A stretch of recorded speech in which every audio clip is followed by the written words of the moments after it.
ಮಕ್ಕಳೇ, ಮಹಾಶಿವರಾತ್ರಿ ಯಾಕೆ ಆಚರಿಸುತ್ತಾರೆ ಗೊತ್ತಾ? ಮಹಾಶಿವರಾತ್ರಿ ಶಿವನಿಗೆ ಸಮರ್ಪಿತವಾದ ಅತ್ಯಂತ ಪವಿತ್ರ ಹಬ್ಬವಾಗಿದೆ. ಈ ಪವಿತ್ರ ರಾತ್ರಿ ಶಿವನ ಮಹಿಮೆ ಮತ್ತು ಅನಂತ ತತ್ವವನ್ನು ಸ್ಮರಿಸುವ ದಿನವಾಗಿದೆ.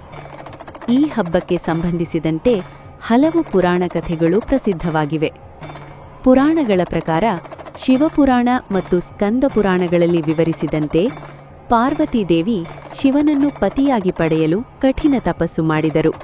ಅವಳು ಅಚಲ ಭಕ್ತಿಯಿಂದ ವರ್ಷಗಳ ಕಾಲ ಶಿವನ ಧ್ಯಾನ ಮಾಡುತ್ತಿದ್ದಳು. ಅವಳ ಭಕ್ತಿಗೆ ಮೆಚ್ಚಿದ ಶಿವನು ಅವಳನ್ನು ತನ್ನ ಪತ್ನಿಯಾಗಿ ಸ್ವೀಕರಿಸಿದನು. ಆ ಪವಿತ್ರ ಶಿವಪಾರ್ವತಿ ವಿವಾಹ ನಡೆದ ದಿನವೇ ಮಹಾಶಿವರಾತ್ರಿ ಎಂದು ಅನೇಕ ಭಕ್ತರು ಆಚರಿಸುತ್ತಾರೆ.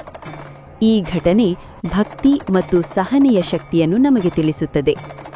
ಮತ್ತೊಂದು ಪ್ರಸಿದ್ಧ ಕಥೆಯ ಪ್ರಕಾರ ಭಾಗವತ ಪುರಾಣ, ಕೂರ್ಮ ಪುರಾಣ ಮತ್ತು ಮಹಾಭಾರತದಲ್ಲಿ ವಿವರಿಸಿದಂತೆ ಕ್ಷೀರಸಾಗರ ಮಥನದ ವೇಳೆ ಹಾಲಾಹಲ ಎಂಬ ಭಯಾನಕ ವಿಷ ಹೊರಬಂತು. ಆ ವಿಷದಿಂದ ಲೋಕವೇ ನಾಶವಾಗುವ ಪರಿಸ್ಥಿತಿ ಉಂಟಾಯಿತು. ಆಗ ಎಲ್ಲಾ ಜೀವಿಗಳನ್ನು ರಕ್ಷಿಸಲು ಶಿವನು ಆ ವಿಷವನ್ನು ಕುಡಿದರು. ವಿಷವು ಅವರ ಕಂಠದಲ್ಲಿ ನಿಂತು ಅವರ ಕಂಠ ನೀಲವರ್ಣವಾಯಿತು. ಅದರಿಂದ ಅವರಿಗೆ ನೀಲಕಂಠ ಎಂಬ ಹೆಸರು ಬಂದಿತು.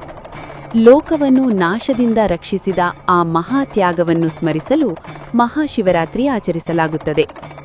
ಇನ್ನೊಂದು ಪುರಾಣ ಕಥೆಯ ಪ್ರಕಾರ ಲಿಂಗ ಪುರಾಣದಲ್ಲಿ ಉಲ್ಲೇಖಿಸಿದಂತೆ ಒಮ್ಮೆ ಬ್ರಹ್ಮ ಮತ್ತು ವಿಷ್ಣು ಯಾರು ಶ್ರೇಷ್ಠ ಎಂದು ವಾದಿಸುತ್ತಿದ್ದರು.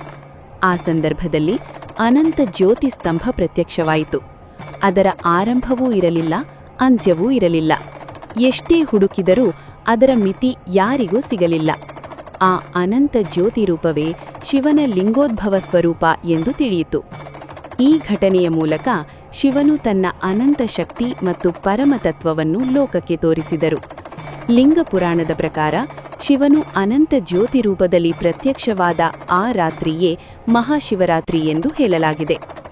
ಆಧ್ಯಾತ್ಮಿಕವಾಗಿ ನೋಡಿದರೆ ಮಹಾಶಿವರಾತ್ರಿ ಅಜ್ಞಾನ ಕತ್ತಲೆಯ ಮೇಲೆ ಜ್ಞಾನ ಬೆಳಕಿನ ಜಯವನ್ನು ಸೂಚಿಸುತ್ತದೆ. ಈ ದಿನ ಭಕ್ತರು ಉಪವಾಸ ಮಾಡುತ್ತಾರೆ, ಶಿವಲಿಂಗಕ್ಕೆ ಹಾಲು ಮತ್ತು ಬಿಲ್ವದ ಎಲೆಗಳನ್ನು ಅರ್ಪಿಸುತ್ತಾರೆ ಹಾಗೂ ರಾತ್ರಿ ಜಾಗರಣೆ ಮಾಡಿ ಶಿವನ ನಾಮಸ್ಮರಣೆ ಮಾಡುತ್ತಾರೆ. ಈ ಎಲ್ಲ ಕಾರಣಗಳಿಂದಲೇ ಮಹಾಶಿವರಾತ್ರಿ ಶಿವನ ಭಕ್ತಿ, ತ್ಯಾಗ ಮತ್ತು ಅನಂತ ಮಹಿಮೆಯನ್ನು ಸ್ಮರಿಸುವ ಪವಿತ್ರ ಹಬ್ಬವಾಗಿ ಆಚರಿಸಲಾಗುತ್ತದೆ. ಹರ ಹರ ಮಹಾದೇವ.